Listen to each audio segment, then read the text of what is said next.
I guess I've always tried to be the kind of guy who improves himself. Nothing flashy. Just showing up, learning, trying to get better at the job at life. I worked maintenance at a warehouse, steady, long hours, nothing fancy.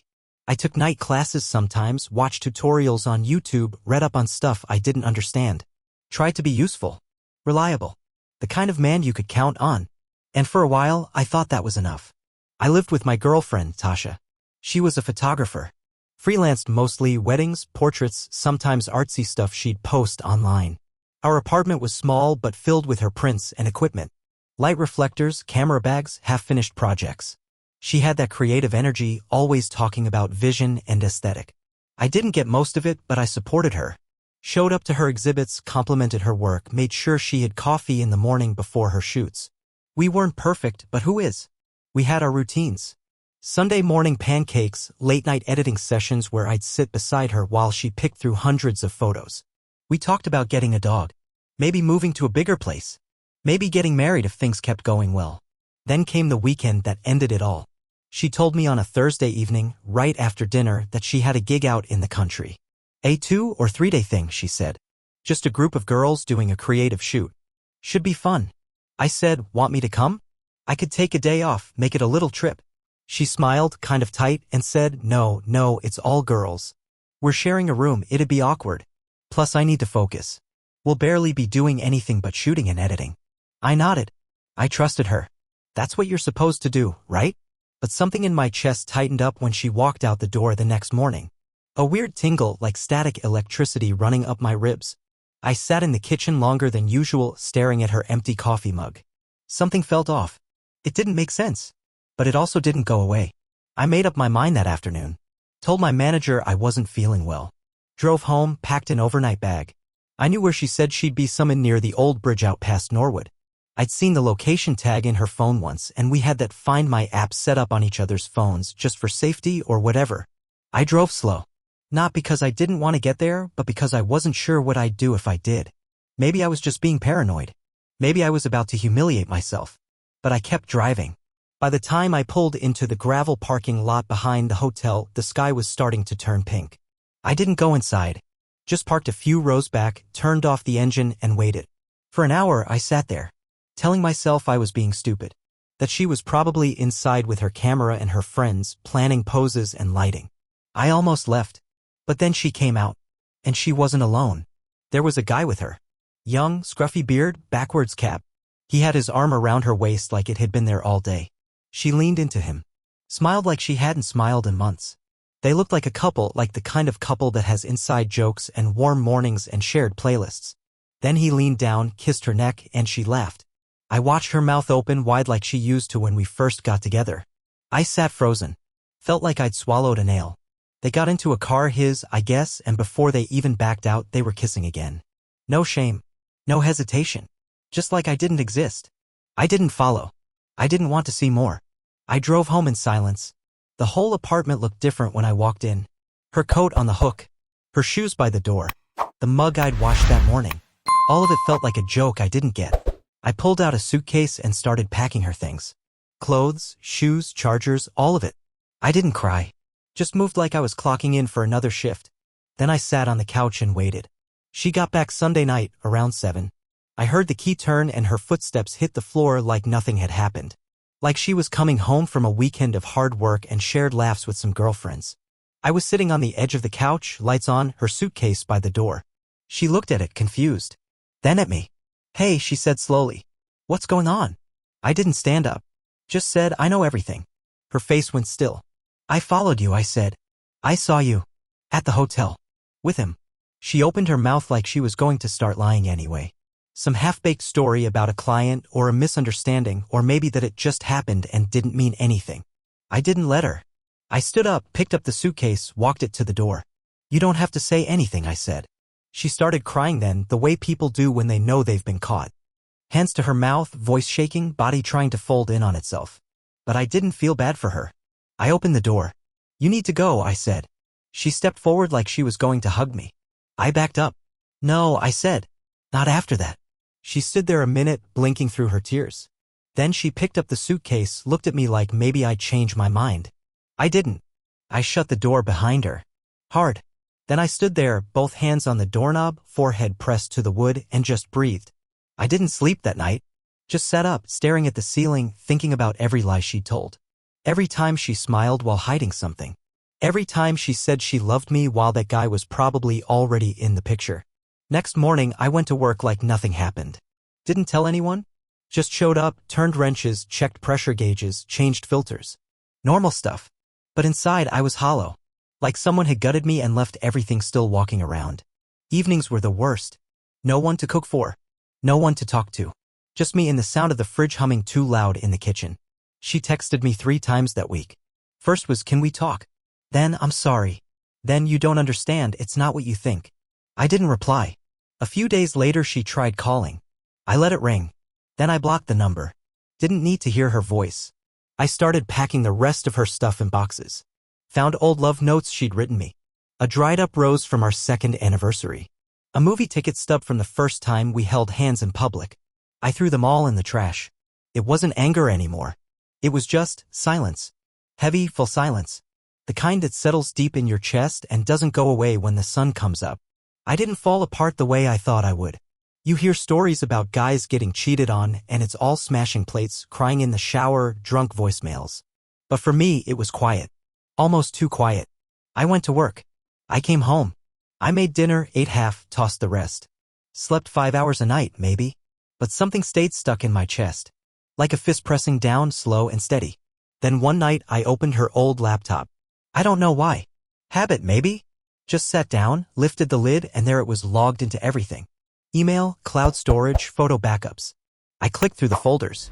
I should have stopped after the first one. There were hundreds of pictures of that guy. Some of them from the same weekend I caught her. Others older. One from a beach I thought she'd gone to alone. One from our couch with my blanket in the background. That's what did it. Not the kiss. Not the bed selfies. The damn blanket. Mine. Ours. She brought him into our space. Into the life I built with her. I didn't scream. Just sat there staring like I'd been punched in the ribs and was still waiting for the pain to land. The next morning, I deleted every photo I had of us. On my phone, on my drive, on old USB sticks. Erased her from every feed, every backup, every reminder. I cleaned out the apartment like she never existed. Repainted the walls. Got rid of the art prints she hung. Bought new sheets. Nothing fancy. Just plain, cold, clean. I didn't want warmth. Not yet. And then something strange happened. I started sleeping better. Not longer, just better. Like my body knew the war was over even if the ruins were still all around. People at work noticed. My manager asked if I was okay. I said, "Yeah, I'm fine." And I almost believed it. That word again, fine. But this time it didn't taste like a lie. Just something close to the truth. And then, out of nowhere, I got a message from someone I hadn't heard from since high school. "Anna. We weren't anything back then. Just kids who passed notes in English class." She moved away senior year. I hadn't thought of her in over a decade. She wrote, "Hey, I saw your name pop up on my people you may know. Hope it's okay to reach out." I stared at it for a while. Then typed back, "Yeah, it's okay." And that was the first step. I didn't know it yet, but that message was going to change everything. Anna and I started slow. Just a few messages here and there. Nothing serious. I wasn't ready for anything serious, and she didn't ask for more. She lived 2 towns over. Taught high school art. Said she'd been single a while. Had a dog named Leo and a porch full of plants she always forgot to water. We'd talk late at night. Little things at first, memories from school, the weird stuff teachers said, who we still kept in touch with. Then it got deeper. She asked how I'd been, and I told her the truth. I got cheated on, I said. Lived with her for 2 years. Caught her red-handed. Kicked her out. Been quiet since. She didn't send pity. Just replied, "That sucks. I'm sorry. You didn't deserve that." And that landed harder than anything. I hadn't heard those words from anyone. Not even from myself. One Saturday, she asked if I wanted to meet for coffee. Just like that. Casual. I hesitated. I still had some of her, the ex's, perfume stuck in the corners of my brain. Still flinched every time I heard a certain laugh or saw a gray backpack like the one she used to carry. But I said yes anyway. We met at this little place near the train station. She wore jeans, boots, and a sweatshirt that said, "Support your local weirdos." We sat outside. She had iced coffee with oat milk and a muffin she didn't touch. I had black coffee and jittery hands. I told her I wasn't good at this stuff. She smiled. "That's okay. I'm not either." It wasn't fireworks. It wasn't a movie. But it was steady. Comfortable. I didn't feel like I had to pretend. Didn't have to be better than I was. We talked for an hour. Then 2. Then 3. When we finally stood up, she gave me a hug. Not tight. Not long. But real. On the drive home, I didn't think about the ex once. Not even when a song she used to love came on. I just kept thinking about Anna's voice, how it didn't try too hard. How it didn't feel like a game. We met again the next weekend. Then the one after that. She never rushed it. Never asked for more than I could give. Just made space. One night, after dinner at this little taco place she liked, she looked at me and said, "You seem like you're trying to carry something that isn't yours." And that hit me straight in the gut. Because she was right. I'd been carrying the wreckage like I caused it. And maybe for the first time I was ready to put some of it down. After a couple months of seeing Anna, I started laughing again. Not big movie scene laughter.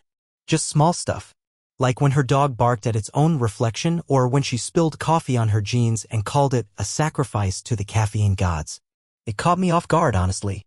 I didn't realize how long I'd gone without that sound. Without feeling that ease in my chest. She never asked about my ex. Not unless I brought it up. She didn't try to fix me or tell me what I should do. Just listened. Let me be where I was. One night, we sat on her porch watching rain hit the leaves.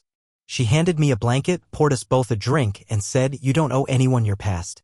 But it's okay to let someone care about your present." I didn't say anything back. Just nodded. Sipped my whiskey. Felt the tightness in my shoulders loosen a little. Back at work, I started showing up different. Didn't rush through the days. Didn't snap at the new guy when he forgot to lock up. I even caught myself humming once while tightening a valve. Hadn't done that since. I don't even know when. I still had quiet nights. Still had moments where the old pain hit out of nowhere, like seeing a photo of a place we used to go or hearing someone laugh the way she did. But they didn't flatten me anymore. They just passed through. Anna came by one Saturday to help me hang some shelves.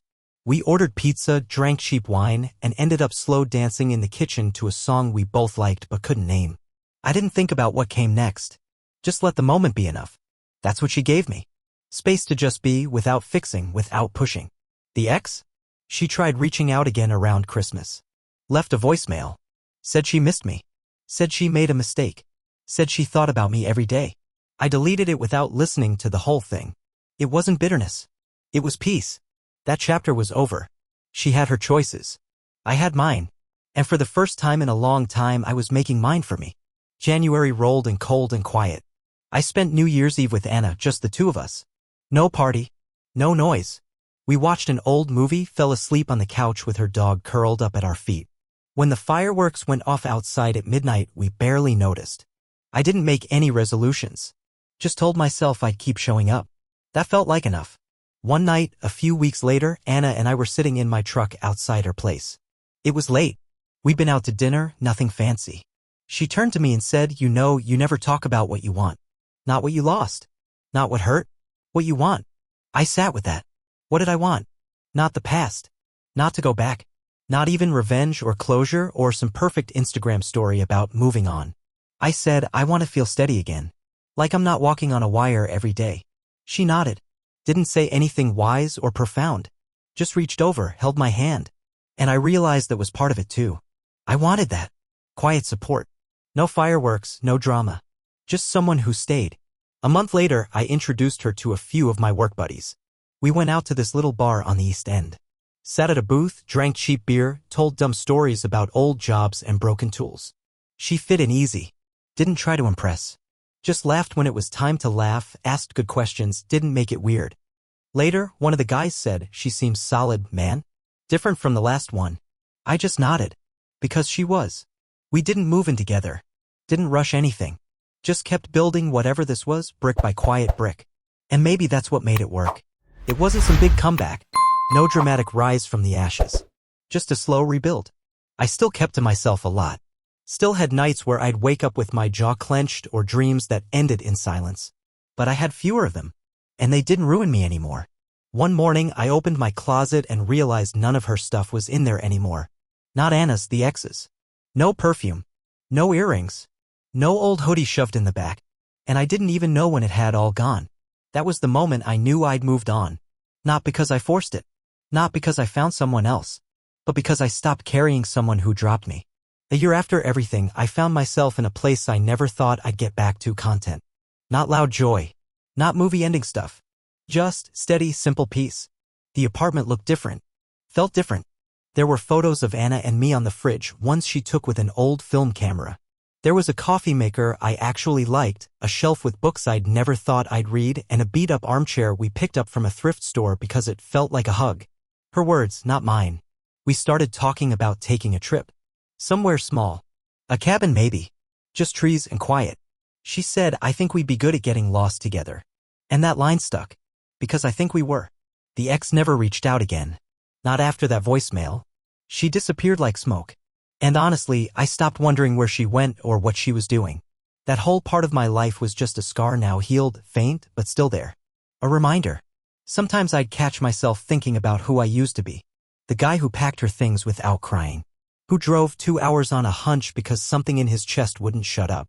Who sat in the dark and asked himself what he did wrong when really it was never about that. It wasn't about being enough. It was about being lied to. About being used. But also about learning. I didn't forget what happened. I don't think I ever will. But I stopped letting it write the rest of my life. Anna didn't save me. She wasn't a fix or a replacement. She was just someone who saw me for who I was now, not who I used to be or who I could have been if things hadn't gone sideways. And I did the same for her. Some days are still quiet. Still heavy. Healing doesn't have an end date. But now when I wake up, I make coffee for 2. I water her plants when she forgets. I walk her dog when she's running late. And every now and then she reaches over while we're watching TV and just holds my hand without saying a word. That's the kind of happy I never knew I needed. And that's where I am now. Not where I thought I'd be. But maybe finally where I'm meant to be.